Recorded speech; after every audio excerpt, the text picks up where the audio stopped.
in the peaceful surroundings of the western province of Sri Lanka.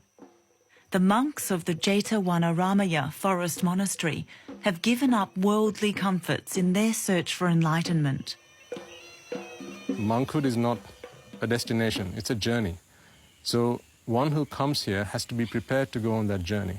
And sometimes it can be quite arduous, it can be quite challenging.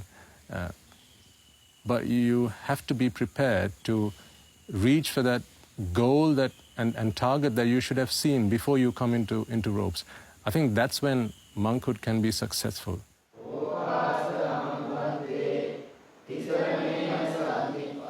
We listened to the Dhamma, we understood the Buddhist philosophy, we understand that this is more than a way of life. It's a journey that we need to go on to seek emancipation, that liberation that the Buddha taught. And for that, we've come here so that we can dedicate our entire lives to practicing the path. Before he became a monk, Amar Dasanatero was a solutions architect with the Royal Bank of Scotland in London. It was a lot about success, living a successful life, becoming prosperous. So this was an investment bank. Typically, they're quite successful people and people who are quite ambitious in life. So the kind of philosophy I got to learn there was, while you're alive, earn as much money as you can, work hard and work smart and be successful, set your goals, have your targets. So it was that kind of environment I was in. While working in London, Vimukti, as he was then called, married his childhood sweetheart, Madhu. Around the age of 21, well, our parents, they said, you both know each other so well. They asked us if we were okay with the idea of getting married to each other. By then, we too had kind of fell in love with each other. So by the age of 21, we married. Now known as Bhikkhuni Dhammadasana, she too is seeking spiritual enlightenment. My dream was to be the richest, have all the wealth and have all the luxuries that I would like to have, all the dresses, all the makeup, all the friends and pubs and dancing. So once I was in London, I felt that, okay, so now I'm on the top of the world. I've got everything I need. So it was quite a happy life there. We liked being funny, we liked going out with friends and traveling around the world, around the cities. And so married life was more of happiness than suffering. So soon after, Madhu, who was my wife then, she suggested, why don't we go to the temple and offer an alms at least once a month. And I thought, that's not a bad idea. So I think that's kind of how this all started. I was inquisitive and curious about the Dhamma prior to that, but I don't think I practiced.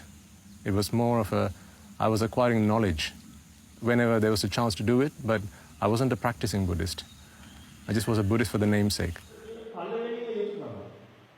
We listened for about 4 or 5 hours to the Dhamma, and we didn't feel the time passing. And then we came back to our vehicle, and we were in the same idea of thinking that we found what we were looking for. There is something in this Dhamma than just going to the temple and worshipping and just offering flowers, that there is something more to this. There is something that we could gain from this. So we both got into the same idea at the very first session. Pretty soon we realized that there was more to life than what we thought was the purpose of life.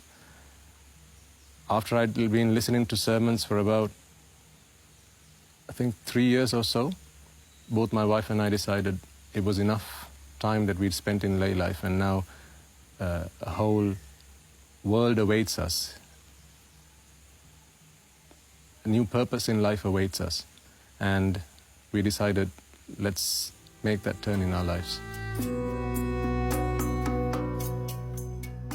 It wasn't a difficult decision, because by then we knew how futile this materialistic life was, how that how misled we were. We thought we were getting ourselves into the path of happiness, but it was happiness masked, the suffering masked in happiness. So it wasn't a difficult decision. Breaking the news to their parents was a difficult decision, but Amadasana Tero's mother wasn't surprised. I think she kind of knew that this was coming. She did ask me, why do you want to do it so soon? You know, you've got a good life for yourself, you've got a good wife, you've got property and wealth and all that, so why do you want to do this now?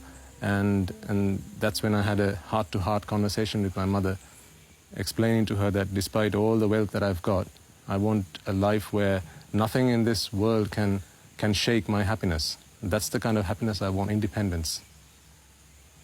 Reminds me of how, you know, when a lot of people, they travel to other countries looking for a better life, and they think of it as a destination. Some people might think coming into monkhood is also a destination. It's not a destination. It's the beginning of a journey. Buddhism has two major areas. One is the Buddhist ethos of monks who live in the forest, who meditate, who leave everything out. From a household to a houseless state, they are meditating.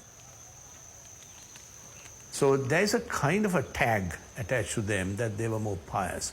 They were the people they were the monks who were interacting with the village people, who were giving them solace, understanding in return of keeping them with their offerings of food. So that was the kind of a relationship they had. But the urban structure is different. It's more cosmopolitan. So this is where the more showpiece of Buddhism comes, because the sculptured art, certain offering and ceremonies, all these things are part of the more, what you call the popular religion. Now that has nothing to do with what you call the salvation. You're liberating yourself from your attachments to this world, and that is the meditating monks who are outside. In Sri Lankan Buddhists also, they worship statues, trees and all this stuff. And they do perahara also, which means dancing and all this stuff. But it's not real Buddhism or real Lord Buddha's philosophy. Philosophy is something. Therefore, we must follow philosophy. If you don't follow philosophy, you can't find the real truth. The monks live in a kuti or hut, and each monk is allowed only 6 possessions. I must admit, I don't take a lot of time to study what goes on outside these 4 walls, because I left that life behind. So for me now, the teaching of the Buddha is all that I need, because that gives me happiness and brings me salvation every day that I practice. I know I'm a different person to who I was yesterday.